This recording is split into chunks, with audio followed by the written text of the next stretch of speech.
Hi there, I'm just going to read an article by Alfie Kohn, which you can find at alfiekohn.org, ALFIEKOHN.org, and this one is entitled Choices for Children, Why and How to Let Students Decide, by Alfie Kohn. He starts it with a quote by John Dewey. The essence of the demand for freedom is the need of conditions which will enable an individual to make his own special contribution to a group interest, and to partake of its activities in such ways that social guidance shall be a matter of his own mental attitude, and not a mere authoritative dictation of his acts. And that's John Dewey, Democracy and Education. Educators are painfully well acquainted with the phenomenon known as burnout. Some days it seems that the bulbs have gone out in most faculty lounges and administration buildings. But what if, hypothetically speaking, this syndrome also affected students? How would they talk and act? Teachers around the country to whom I have put this question immediately suggest such symptoms as disengagement and apathy, or, conversely, thoughtlessness and aggression. Either tuning out or acting out might signal that a student was burning out. In both cases, he or she would presumably just go through the motions of learning, handing in uninspired work and counting the minutes or days until freedom.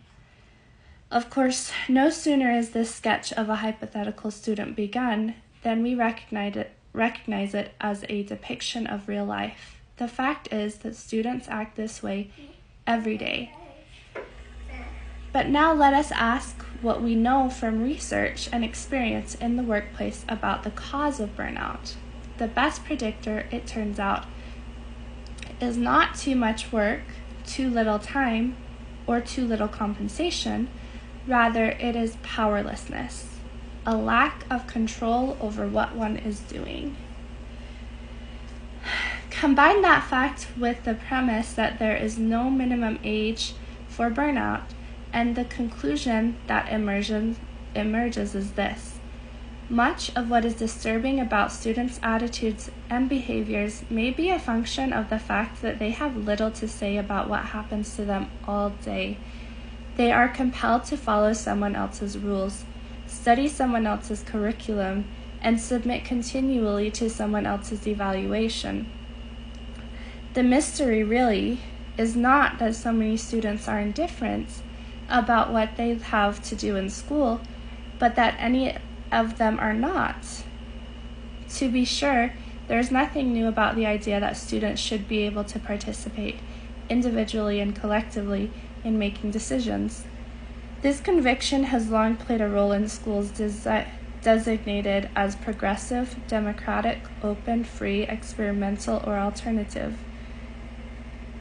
In educational philosophies called developmental, constructivist, holistic, or learner-centered, in specific innovations such as whole language learning, discovery-based science, or authentic assessment, and in the daily practice of teachers whose natural instinct is to treat children with respect. But if the concept is not exactly novel, neither do we usually take the time to tease this element out of various traditions and examine it in its own right. Why is it so important that children have a chance to make decisions about their learning? How might this opportunity be provided with regard to academic matters as well as other aspects of school life? What limits on students' right to choose are necessary, and what restrictions compromise the idea too deeply? Finally, what barriers might account for the fact that students so rarely feel a sense of self-determination today? A close inspection of these issues will reveal that the question of choice is both more complex and more compelling than many educators seem to assume.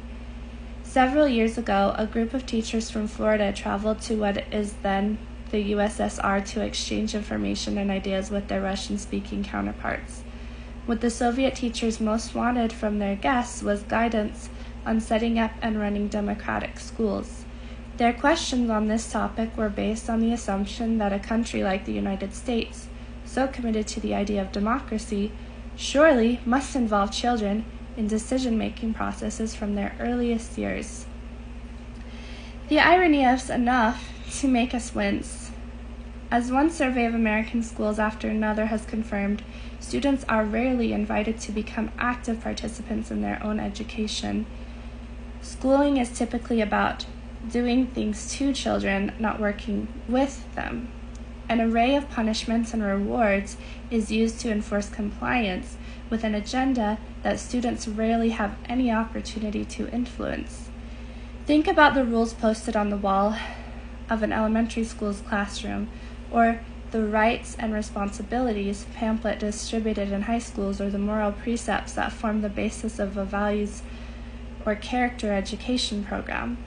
In each case, students are almost never involved in deliberating about such ideas. Their job is basically to do as they are told. Moreover, consider the conventional response when something goes wrong, as determined, of course, by the adults. Are two children creating a commotion instead of sitting quietly? Separate them. Have the desks become repositories for used chewing gum? Ban the stuff. Do students come to class without having done the reading? Hit them with a pop quiz, again and again. The favorite motto of teachers and administrators seems to be, reach for the coercion, rather than engaging children in a conversation about the underlying causes of what is happening and working together to negotiate a solution. I'm going to stop and make a comment here that I think this has much to do with just, I don't think it's a bad thing on the teacher's part, but I think it has so much just to do with the demands piling up also from home and parent life, the demands that the teachers are all under, the large class sizes.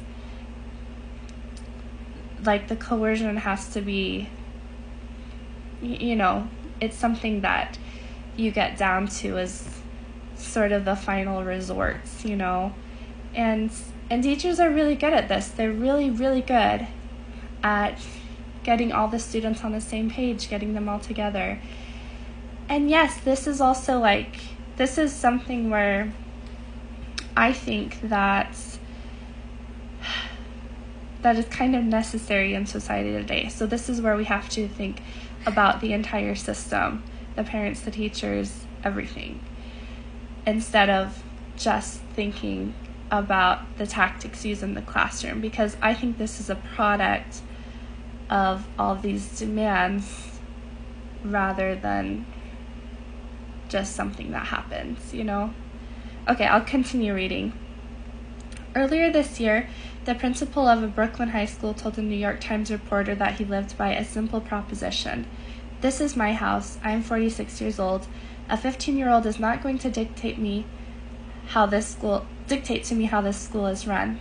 But even educators who recoil from such a frank endorsement of autocracy may end up acting in accordance with the same basic principle.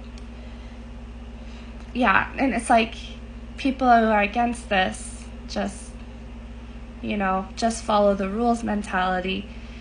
We still end up having to do it for some reason. It's like a cycle that just keeps continuing.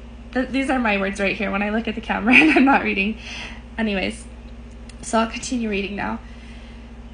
I have met many elementary teachers, for example, who make a point of assuring students that this is our classroom, but proceed to decide unilaterally, I'm going to put emphasis, this is our classroom, but proceed to decide unilaterally on almost everything that goes on in it, from grading policy to room decor.